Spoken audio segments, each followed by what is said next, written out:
So leading off to help us determine that path is Sayeed Choudhury, who's Associate Dean for Research Data Management at Johns Hopkins University. Sayeed, for those of you who've traveled the data conference world over the past few years, I'd be surprised if you hadn't run into Sayeed or at least heard of his work at Johns Hopkins. This morning, I jokingly referred to him in a conversation as a rock star of the data world, and I don't think I'm too far away from that, and I think over the next 50 minutes, you'll learn why I said that. So, without further ado, Sayeed.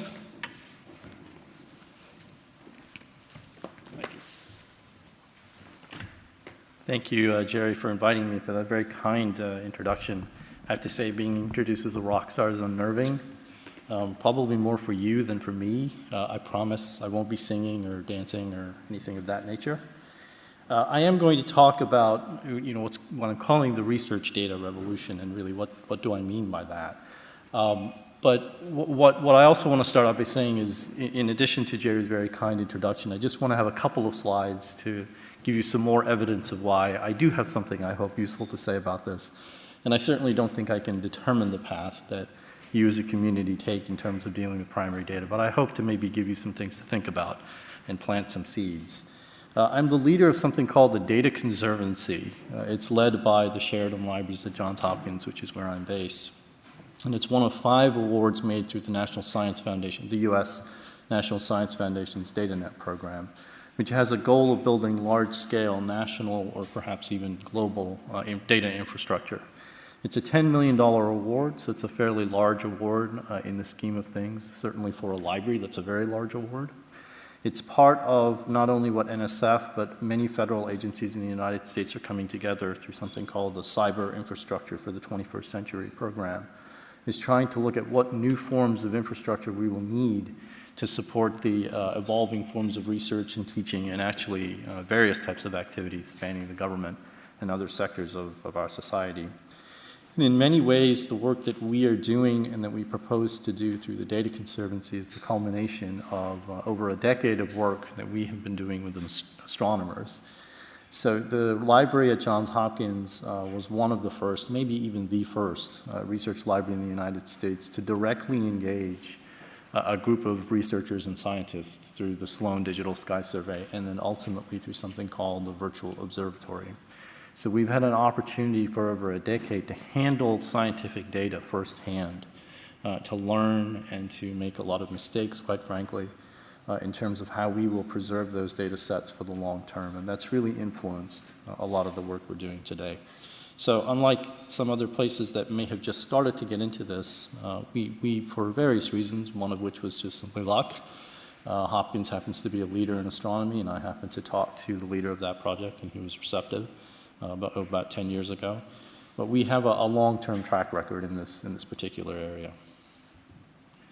Very quickly, the Data Conservancy is lots of things, but ultimately we've concluded that it is in fact a community. And it is a community that has 2 fundamental beliefs, that data infrastructure should focus on preservation and that it should be cross-disciplinary or domain agnostic. A couple of points to make about each of those attributes. Data preservation is still an unsolved problem. And I can go into great length about that if you wish, during the break or afterwards. But even long-term data archives, 2 that we are working with are the National Snow and Ice Data Center and the Inter-University Consortium for Political and Social Science Research. They've been around for decades and they have data, and in many ways they have preserved those data, but if you speak with them directly, they'll tell you that there are still many unsolved problems that they are still grappling with, and there's a reason why they're working with us. So when we think about preservation, we often think about things like images or documents, but I can attest that data are fundamentally different, and the preservation problems that they present are fundamentally different. The other aspect is that, as I'd mentioned, there are these disciplinary or community-based or domain-based data archives, and they're very successful. There's no doubt about that.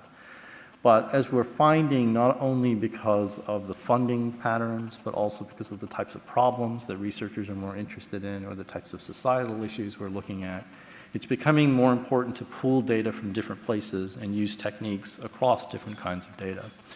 And what we are finding in these data archives that are disciplinary or community-based is they've gone very deep with their own community, and they have lots of capabilities for their own community. But when you start to span across disciplines, it becomes challenging because you have to do crosswalks between each other's metadata standards, for example. And maybe you could do that in 2 cases, but it's hard in 3. Maybe it's impossible in 4. So the depth that they have gained over the years is somehow making it harder for them to think about breadth. So we really look at the 3 kinds of sort of themes, is that you have to preserve the data in order to share the data, and then the sharing of the data is ultimately what leads to new kinds of discovery, new types of research, and teaching and learning. So more generally speaking, you do probably hear about data all the time. I certainly do. My brother actually has said to me recently, you have the ultimate job security because everything is data, isn't it? And to some degree, he's right. But I think these are the main differences that I'm thinking about when I talk about data, not just in our context, but in a broader context.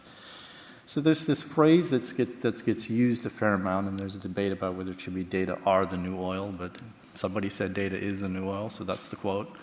And I believe it was first mentioned at a futures conference in Qatar, in the city of Doha, but it's been mentioned many times, and it's very hard to know where the first attribution should be applied, but it's been thought of in the context of a petroleum-rich nation all the way to the European Commission. Lots of people are thinking about data as a form of oil, if you will, in the form of oil. And petroleum is not just important for our cars, it's important for manufacturing processes and industrial processes. Petroleum underlies just about everything we do in many types of manufacturing activities. So data is being thought of in that way. And there's a couple of reports from McKinsey that are worth thinking about. One came out about 1.5 years ago, and it talked about data as the 4th factor of production. I studied a little bit of economics, so I'm dangerous, but I know that the other 3 factors of production were land, labor, and capital. So we're talking about major, major moments in human history. Think about what happened when we started to use land in different ways, when we thought of it as a way to produce agriculture, or you could seek rents, or you could buy it. Think of what happened when labor became a part of an industrial process, or when capital was infused into our society. McKinsey thinks data is at that level. It's the 4th factor of production. It's going to change the way we generate economic activity. And more recently, there have been a couple of interesting estimates of economic activity. Todd Park is the Chief Technology Officer for the Obama administration, and he said that location-sensitive apps generate about $90 billion of activity annually. I have found that these days I don't look at maps, I don't look at things beforehand, I just open my phone, I walk around, I use Google Maps. I will probably get in trouble some point, I recognize that. But for now, I'm perfectly fine relying on that device as a way for me to get around to various places. McKinsey's come out with another report more recently where they claim that there's potentially $3 trillion of economic activity within 7 sectors within the US. This is not higher education, it's healthcare, it does include education, but it's manufacturing and so on. So this is a significant amount of economic potential that we're describing here. And I think Jerry made a very good point that your community has not waited for the government to drive things and move them forward. I think that's a great recognition and an important one. However, there are many people that do in fact wait for the federal government to announce something before they move. Academic researchers are part of that particular group, I think. And there are 2 very important announcements recently from the White House in the United States. One is a memorandum from the Office of Science and Technology Policy last February, calling upon all federally funded research to be data to be open.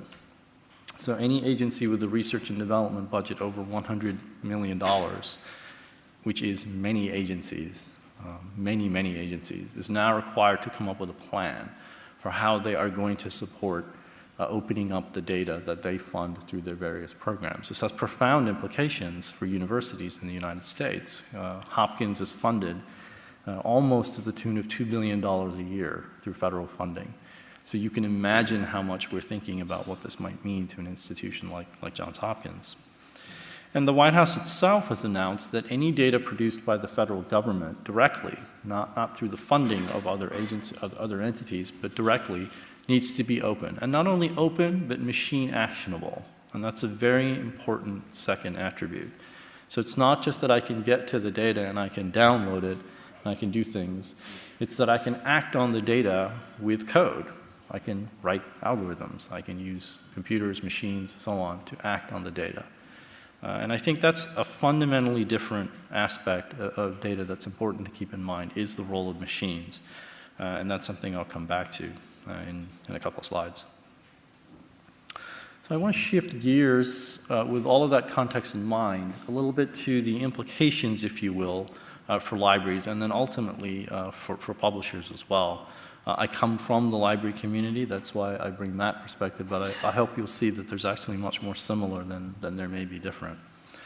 The Dean of Libraries at Johns Hopkins is Winston Tabb, and actually when he interviewed for his current job, I remember during his interview he said this: libraries are built on 3 pillars: collections, services, and infrastructure. And I actually think that's a very good description of libraries. So using that lens of collections, services, and infrastructure, I'd like to walk through, if you will, some of the observations that I have about data and libraries. From a collections perspective, I do think data are a new form of collections, and I don't think many libraries are thinking about it that way yet. So if you think about how much time, effort, resources, budget, staff, libraries spend on collection development, think about what that might mean if data becomes part of that conversation. It hasn't happened in too many places. It's started to happen at Hopkins. The Sloan Digital Sky Survey data that I described to you is not our collection per se. It was built by a community of astronomers, but we are certainly managing that collection, or we are stewards of that collection. And for the long term, we will have to think about the implications from a collection development strategy. Is that part of our collection now? Therefore, do we use our collection development resources to support it? If not, what is it? Is it an ancillary collection? Is it not a collection? I think these are important kinds of questions that libraries will have to start to grapple with. But I do think they're fundamentally different in nature, and I'd mentioned the role of machines. So think about preservation, for example. I can look at a manuscript from hundreds of years ago, and yes, of course, we've lost many of them, and many of them are degraded, and so on. But it's remarkable to me the number that have actually survived, that I can go to an institution and take a look at them, and now as they get digitized, I can see them online. The big difference is the machine that I'm using to interpret that manuscript is my brain and my eyes. So if I can look at it, and if I can read it, if I have the skills to do so, then I can interpret it. Now, I've been told that some people actually smell manuscripts because there are spills of vinegar 700 years ago in some cathedral. That was very important. So I get that the digital doesn't capture everything, but unless you're interested in smelling the manuscript, you can do a fair amount just by looking at it on the screen. And you can certainly start to do interesting things when you start searching, you add metadata, you do transcriptions, and so on. Data are different. They're created by machines for machines. So in the future, when we talk about looking at data sets, it's not going to be enough for me to be able to just get to the data.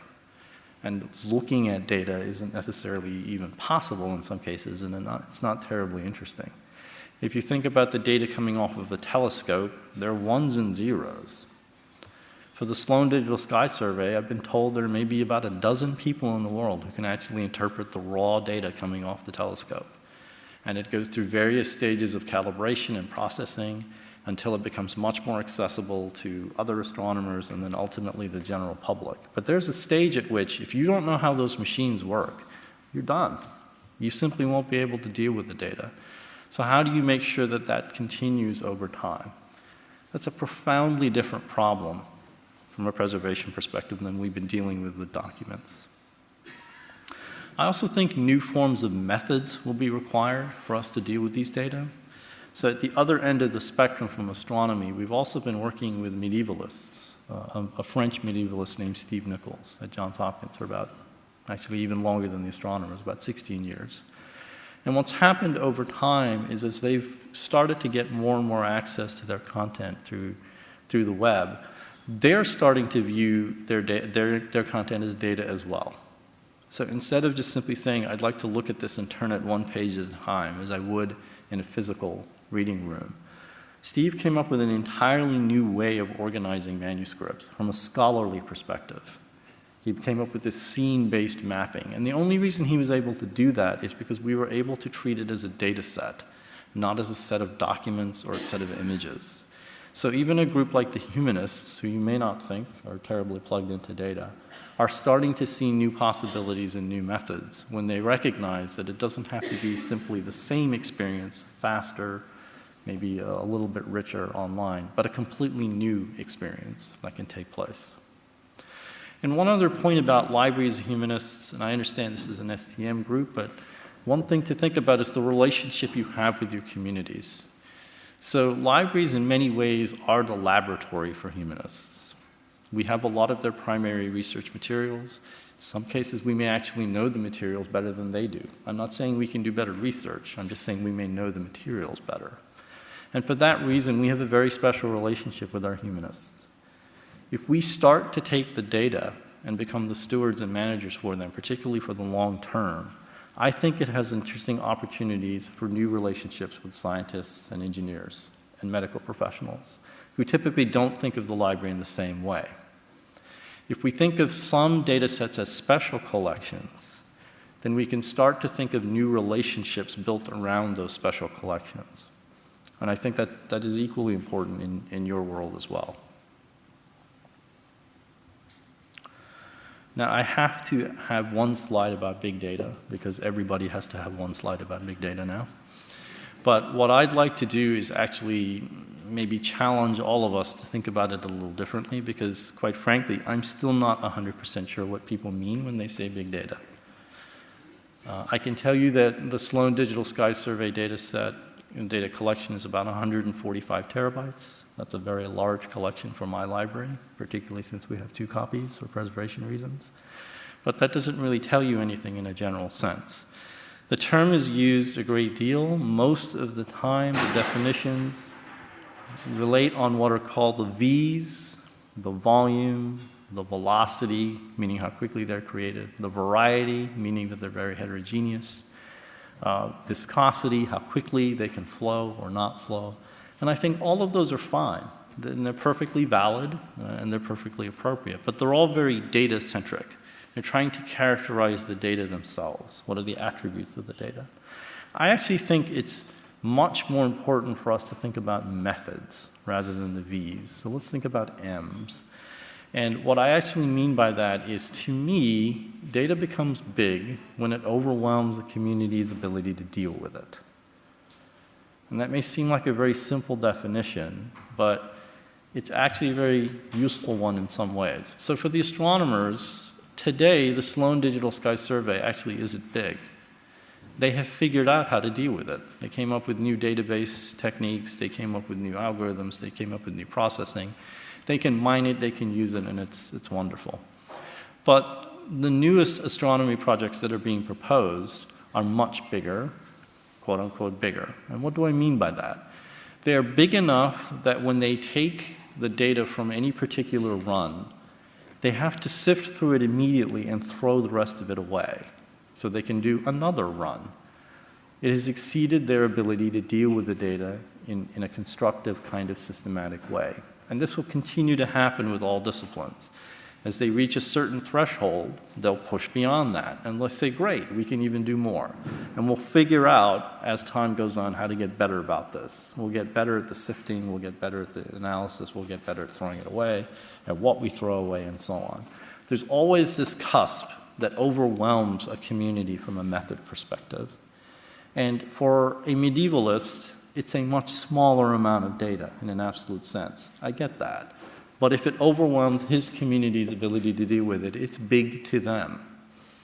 And it's at that threshold of when something becomes big that people want help. And they come to you and say, I don't really know what to do here.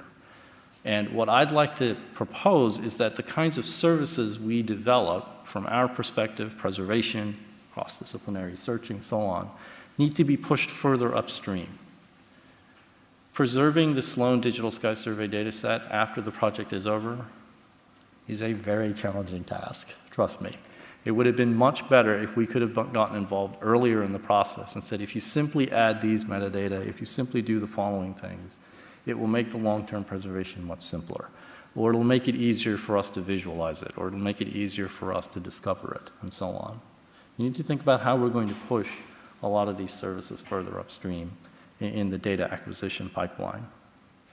I'd also say that a term we use in the Data Conservancy is called spreadsheet science. So as you might imagine, these are things you can put onto a spreadsheet. This is very much the put it on a spreadsheet, deposit it somewhere, download it, use it later world. I do think we're moving away from that rapidly. Big data and spreadsheet science are different, clearly, but one thing that's interesting amongst both of them is most of the information about how the data have been created and processed and shared is stuck in people's heads. And so what happens typically with spreadsheet science is you have a small research team. You may even have one lead investigator who basically knows everyone on the research team. And in that case, you just go down the hall and you ask her, what does that column heading mean? Or you email him and say, what did you do in that spreadsheet? You can manage it in that sort of small collective way. With something like the Sloan Digital Sky Survey, there are too many people involved. You can't just expect it to be one-to-one kind of communication. So there are better structures in place to share the communication, to get the information out there, but it's still stuck in people's heads. One of my colleagues is Tim DeLauro, who goes to Chicago every so often to the Fermilab to talk to the Sloan folks about their data processing pipelines. And there have been several occasions where he will sit down and say, I see these data here, and I see ultimately these data are connected, but I don't know how you got from here to here. And they will say things like, oh, I think that might have been Bill, but Bill's not here anymore. Or I think it's in that set of documentation. Why don't you go take a look at that? So it's those kinds of processing and provenance chains that if we don't capture sooner than later, I think they'll get lost, whether it's big data or it's small data or spreadsheet science. And if you think about methods being important, it's critical to know the provenance of how we move from one data stage to another if we're to build new kinds of services for them. In this sense of services, I do think that there are going to be layers of services. So there are some things at the core, which I believe span across all disciplines, and then there are specialized services as you get further and further out. And you may eventually get to the point where there's a set of tools that are developed just for a particular research team, for their particular data, and that's fine. But the question then becomes, where do we as libraries and publishers get involved? It's probably hard to imagine us supporting every single project team in the active phase of their project. Maybe you have a particular community where it's important for you to do that. But I think if you look closer to the core, where things like preservation, or search, or discovery, or visualization are important, then those may be more natural places where libraries and publishers can get involved, because it will span across lots of disciplines. There are economies of scale, there are economies of scope, and so on. And those specialized kinds of services will probably remain in those project teams, at least during the active phase of the project. It'll be important to think about who takes over that kind of function for the long term. You may know, particularly if you're based in the US, the Association of Research Libraries ranks its library membership by the size of their collections. And it should be no surprise that Harvard is #1 this year. Harvard was #1 last year. Harvard will be #1 next year. And there's a set of institutions that simply don't move on that list because their collections are just bigger and they will remain bigger. And there's movement further down the tier, and sometimes it's a big deal and sometimes it's not.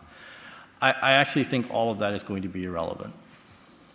I've never been that direct about it, so this is the first time I'm calling the ARL ranking list irrelevant. I think if data collections become open, nobody's going to care how big the data collection is, what volume you have, and so on. What they're going to care is what services you can provide.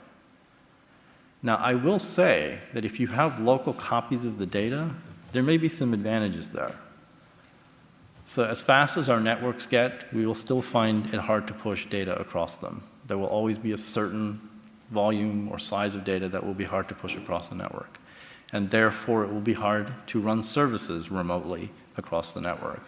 So there may be some competitive advantage to having data locally because you can build more services on top of them. And does it mean you'll physically have to come to an institution? Probably not. But you might still have to come close in a network sense of the word. But I do think the way that publishers or libraries and publishers might think about differentiating themselves is the services they offer rather than the sort of gatekeeper function to the collections themselves. And I'll just come back to that idea of machine-based services. I can't stress enough, this is not just simply the kinds of things that we've been doing traditionally in the library world. We're going to have to get much, much better about building machine-based services too. In this point about a set of services that only experts will be able to offer, I will actually reinforce when I talk about infrastructure, but there will clearly be some things that only people can do. So machines are actually really good at certain things and really bad at others. If you're familiar with something called Galaxy Zoo, this is a website where you go and help astronomers classify galaxies. And it's a very interesting and amazing story that you'll hear about. But the one thing I'll say to you is it's still remarkable to me that machines are really bad at this. They're really bad, and people are really good. And I think there are lots of other cases like that too. This is what we call the data management layer stack model at Johns Hopkins. We use this with our data management services group when we talk to faculty members and researchers about their data management plans.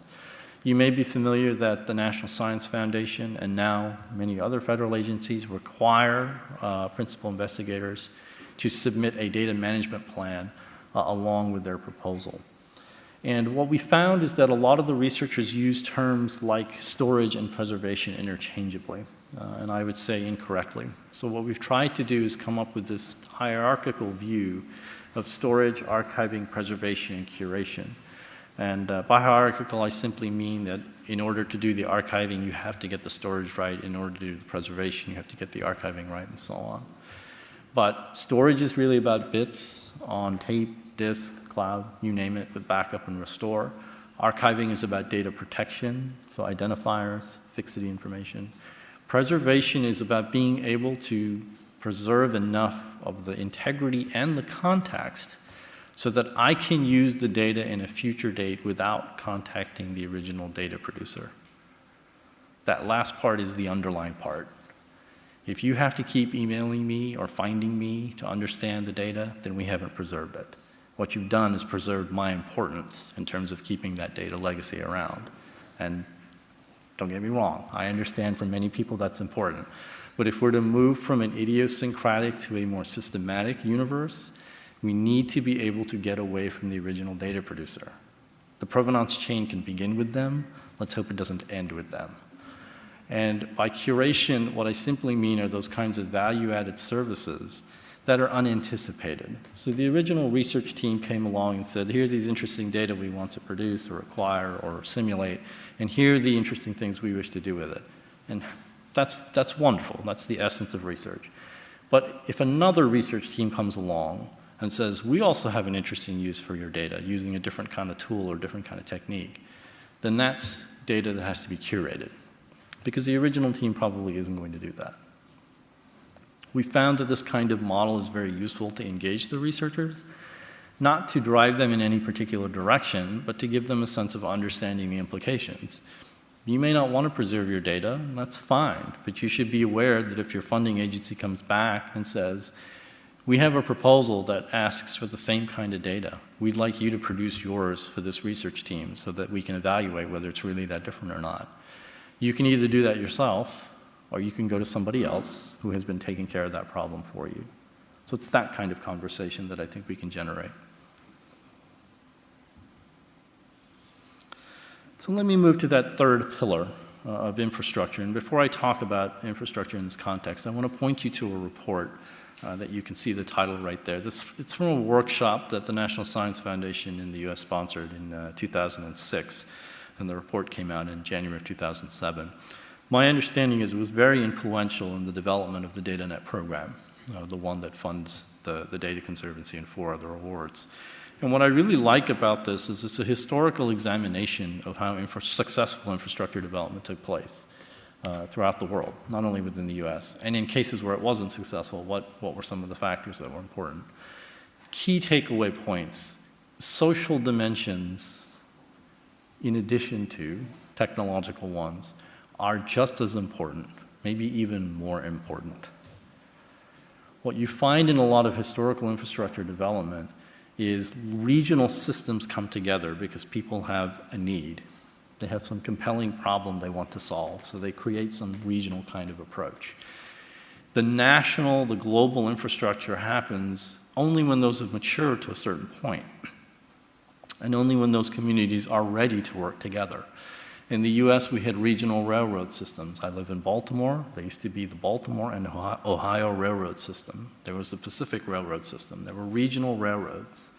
It was only when we decided we wanted national scale, rail systems, transportation, movement of goods, and so on, that the national railroad gauge came along. If you had tried to do that too soon, it probably wouldn't have worked.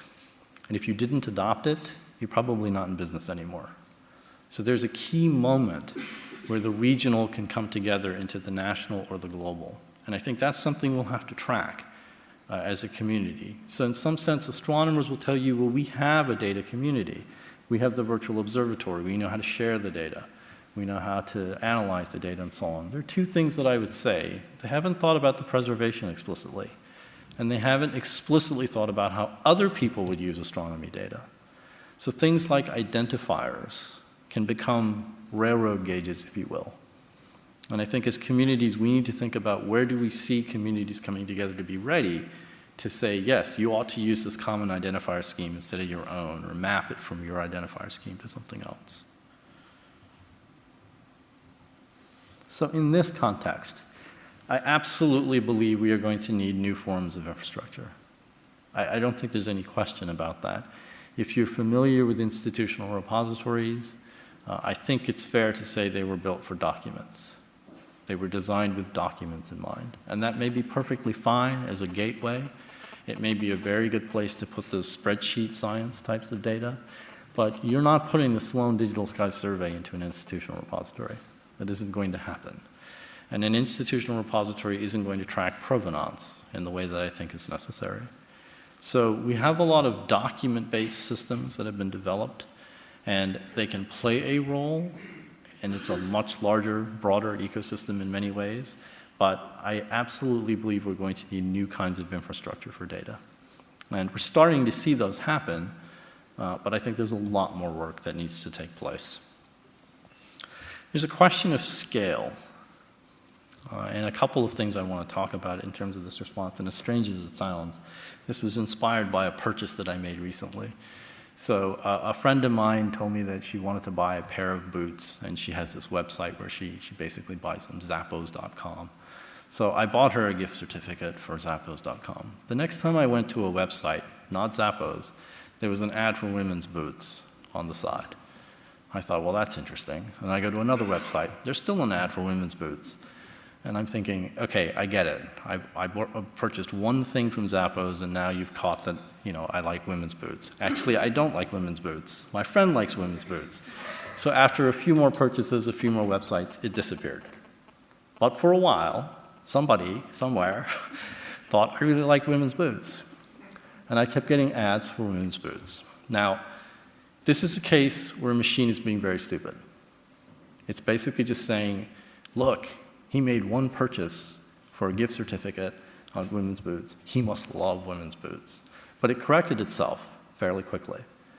So when I think about a company like Amazon or Google or Facebook, I think what they've done really well is figure out that at scale, when you have lots of people, lots of interactions, lots of transactions, lots of purchases, lots of searches, even dumb machines do well. At that scale, they can crank through so many cycles that eventually they'll realize, oh, guess what? He actually doesn't like women's boots. Let's go back to soccer and all those other things he seems to watch much more frequently. So the scale allows even stupid machines to function reasonably well. And that's why I think scale is important. There's all this talk about we need scale and we need to be large. Why? It's a means, it's not an end. So if I think about Hopkins, we have one large digital astronomy data set, and I think that's wonderful. It's been a very fruitful and productive experience for us. But there are many other astronomy data sets out there. So if we don't think about services across all of those astronomy data sets rather than only the Sloan, we're not doing our researchers a service, we're not doing the library community a service, we're not doing the publishing community a service. So we need to think about scale in terms of critical mass, and so that the machines don't really have to be that smart, quite frankly. And they can use whatever algorithms they have to be, to appear to be clever, let me put it that way. This is where I also think, though, the role of the expert is really important. So I was at a meeting recently that ARL is sponsoring looking at the future of libraries through something called a design studio approach. And somebody was mentioning to me that at his institution, they're building a simulator or a 3D environment where you can simulate an earthquake. And he was saying, the researchers kept saying the sound is really important. And I did study earthquakes in an earlier life, I suppose. And I can tell you the sound is important. You can actually tell from the sound what kind of wave is propagating through the earth. But you have to be an expert. Not just anyone can hear that and tell me that's a primary wave or that's a relay wave or so on. So no matter how good a machine gets, even at scale, there's going to be an interpretive layer that people are going to be better at least for now, at least for my life, I hope. So that interpretive layer, that human layer, is something we also need to be able to map onto these large-scale data collections to complement the kind of machine-based services that I'm talking about. So this is a graph using a modeling technique called the Open Archives Initiative Object Reuse and Exchange, or OAI-ORE. If you haven't looked at this, I would encourage you to do so. ORE is basically built around a few ideas. One is that new forms of whatever you wish to call them, content, publications, are compound objects. They're made up of multiple entities. I'm preaching to the choir, I'm sure. It's not just the article, it's the tables, it's the figure, it's the data that underlie all those tables and figures. And you can model those relationships through what are called aggregations, and then aggregations come together through what are called resource maps. And then I think of this whole thing as what's called an information graph. So what this basically shows is this is an actual graph we did a few years ago based on astronomy articles. There are tables and figures. They have data that underlie those. Those data, in turn, were processed and calibrated from Sloan Digital Sky Survey data releases. And then, of course, those data releases go all the way back to the telescope itself. So tracking that provenance chain is what this information graph can help you do. And I think that ultimately we want to move to a world where when I have a data set and I'm going to use the word register, not deposit. When I register it, automatically I know what other data are connected to that. And we can have a very interesting conversation about what that means. But all the other data are connected to it. And I know all the services that are available for that particular data. That's the kind of vision that I think I see for sort of a data-rich environment, and I think these maps, these graphs, help us capture that. Now, I was asked not that long ago, do I think, because I was a little less blunt about the ARL membership rankings, and someone said, so if you were thinking about data, do you think Johns Hopkins is one of the top 5 places in terms of data management? And I thought about it for a few seconds, and I said, actually, if you want me to name the top 5 places for data management, I would say they are Google, Facebook, Apple, Twitter, iTunes, I think I got them all. Maybe I missed one. But the point basically being, they're actually dealing with massive amounts of data, Amazon being the 5th, in a way that we're not even close. And they actually have information graphs for all of this. So Google came up with something called schema.org. It's been adopted by many, many websites. It's a very useful modeling tool. It allows you to get layered, rich information if you go to websites, if you go to the Internet Movie Database, if you go to Wikipedia, if you go to lots of places, you can see the benefits of schema.com. Amazon does not participate. Why? I don't know. One possibility, they don't want to expose their information graph to Google. And I don't blame them if that's their reason. So these companies are creating information graphs of people, of places, of purchases, of data, of connections. And they're doing it for their reasons, for their purposes, and that's perfectly fine. My question is, are they doing it with an eye toward preservation? Are they doing it with an eye toward discovery for scientific reasons, and so on? Web-based discovery of data sets is an important use case. It's not the only one. So are we going to be able to come into this world and say, these are our information graphs? Yes, they're heavier, they're more heavyweight than yours, but that's because we care about preservation. And that's because we care about spanning across different disciplines. And we need to do those things. But right now, we don't have any skin in the game. We don't have an alternative. So the data infrastructure that we're building generates these kinds of information graphs, particularly for that reason. So we can put out there and say, this is our information graph. And they're not mutually exclusive. I would love for this to mesh with the kinds of things Google and Amazon and Facebook are doing. But we have to have something to offer in this kind of context. So I promised you that I'd eventually talk about publishers, but here's the secret. I've been talking about publishers the whole time. I pretty much think you can replace the word library in every instance that I used it. Maybe not, and we can debate, and we can argue about that. But I think, in some sense, it's this quote from a colleague and friend of mine at Johns Hopkins. Publishing is about content, not format. And what prompted her to say this actually was,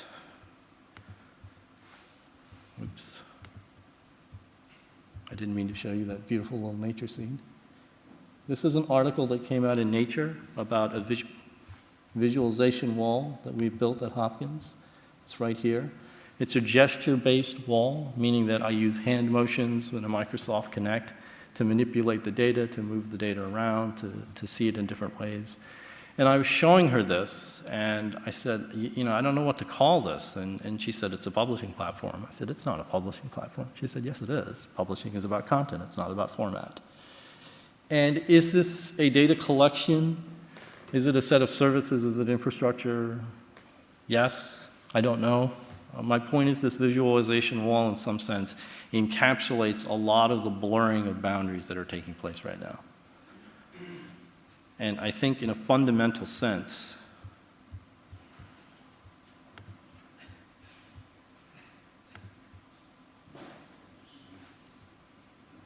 that second phrase is really important. I think libraries have been very good at preservation. That does not mean we will be very good at preservation forever. We have a lot of work to do in terms of understanding data preservation. And I think we have a tremendous foundation from which we can build. But if anyone thinks that libraries have a right or an entitlement to be the preservers of data, I have news for them. All of these things are up in the air. And I hope that we have conversations with each other and not talk past each other when we think about different roles for our different communities. And I really do believe in many ways the future is a competition of information graphs and how we express ourselves through those graphs. And right now, we don't really have much of a story to tell. So with that, I will put up an acknowledgement slide, and if we have time, I'd be happy to take some questions. I believe there are microphones, Joe in the back and Ipka in the front, and we have about at least 8 minutes for questions, so fire away. There's one. David? Hi, David Smith, IET. So one thing I'm thinking about your talk, I was thinking about the net neutrality debate that's going on in the US, right, which is one about differential access to bandwidth, yep. Right? But it strikes me that there could be a data neutrality debate sitting out there in the not too distant future as well. And what are your thoughts on that? Yeah, that's a really interesting observation. How do I say this? I think you're right. And again, I'd like to believe that the library and the publisher community will be more respectful of the research community when it comes to data neutrality than, say, a Google or an Amazon or a Facebook. We have different drivers, different motives. I'm not trying to put a value judgment on which is more important or so on. They're both equally important in their own way. But if there is to be, I think, some sort of adherence to data neutrality, it's probably our communities that will drive that conversation and not others. But yeah, it's a very interesting point.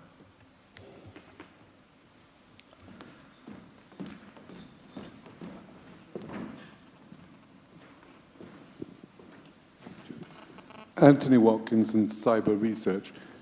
Sayeed, you talked about not having to go back to the originator of the data. Right. And I think this kind of fits in very well with the present debate about reproducibility. Yes. There never has been reproducibility, as you know. Right. It's a big, but there should be, perhaps. Right. You currently, any researcher has to, or usually has to go back to do a decent work on the person who did the methodology originally. What can publishers do about that? Yeah, I think you're right that reproducibility is one of the foundational aspects of science, yet how much of our science has been reproduced in the past. I think the difference is that we now have some capabilities we didn't in the past, at least the potential capabilities that we didn't in the past. At least, and again, in the US, the federal government is getting more and more interested in this for pragmatic reasons in terms of investments of funding and political reasons, quite frankly. So there's more pressure, there's more of a lens on this particular topic than there used to be in the past. What can publishers do? I think there are certain things, there are certain moments in time when a researcher really cares and you have their attention. One is when they submit a proposal. The other is when they're submitting an article for publication. And it's when we have that attention, when they're captive, is when we can ask them for things. So the more that we can ask them in terms of it's not only your data, but it's also the documentation or it's also the code that you use to produce that data, I think the better off we'll be in terms of reproducibility. I understand there are lots of implications in terms of how you review those things and how you preserve them for time. But if we don't have them, we can't preserve them.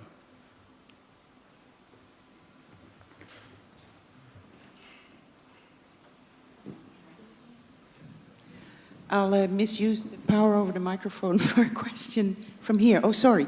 No, Richard, you go first. Hi, Richard Wynn, Ares Systems. The current preservation environment we have has a sort of Darwinian benefit to it in that we don't preserve things that we don't think are going to be useful.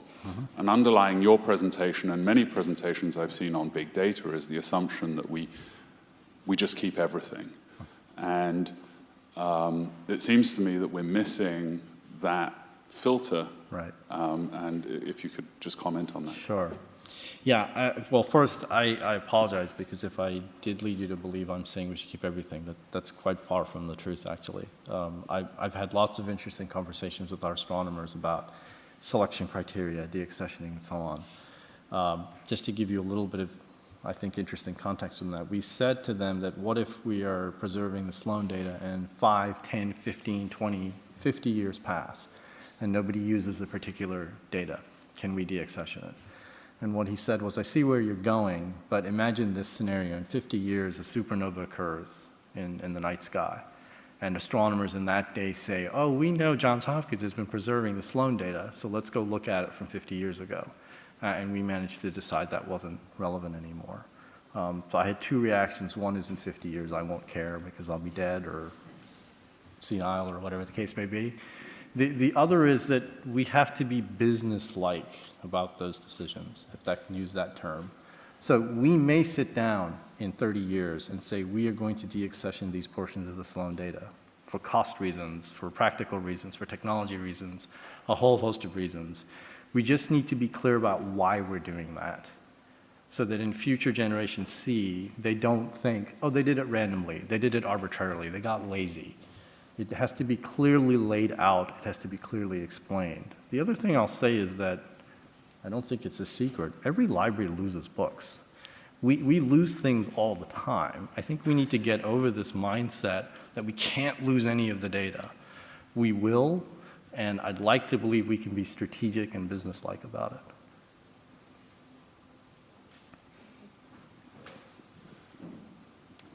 Martin Hicks, Barstow Institute. I've got 2 points. One is regarding I'll say, massive amounts of data that we're starting to store. Right. The question is, have we got the tools to be actually able to find things again in a few years' time? I don't see them at the moment. We're just being swamped.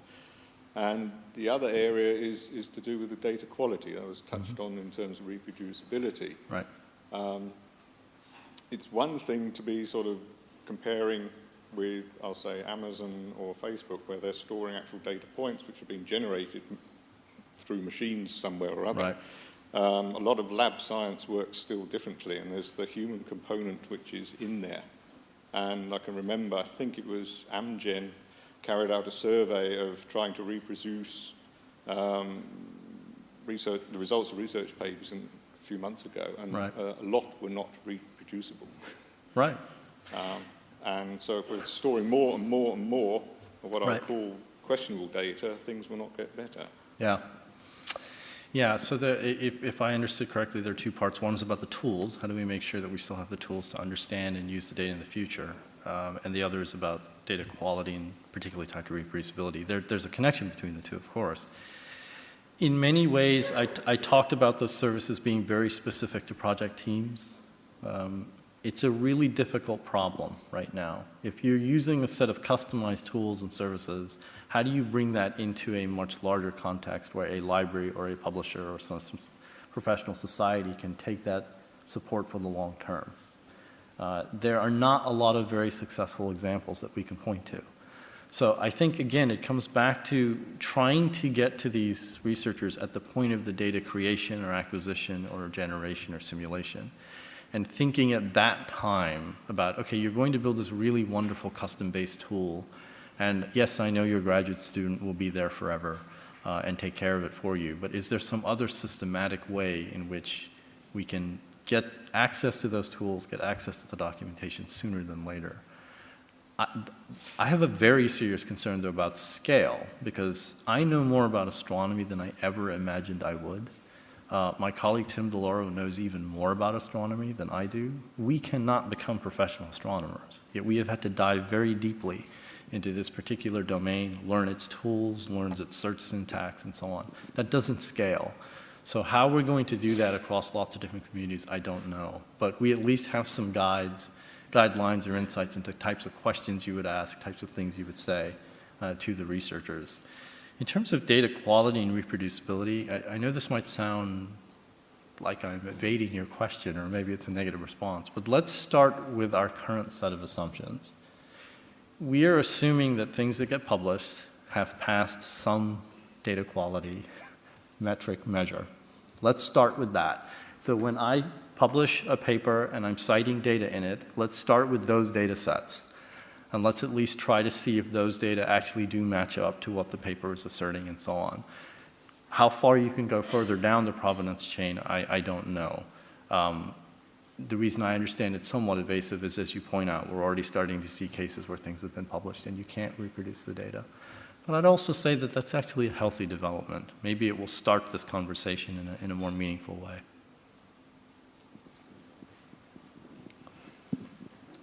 Fred Dilla, American Institute of Physics, and maybe my comment builds on your last one. I resonated on your final remarks where you said you hope that the library system and publishers work together, don't speak past each other on the data problem, because no one owns the data problem. Right.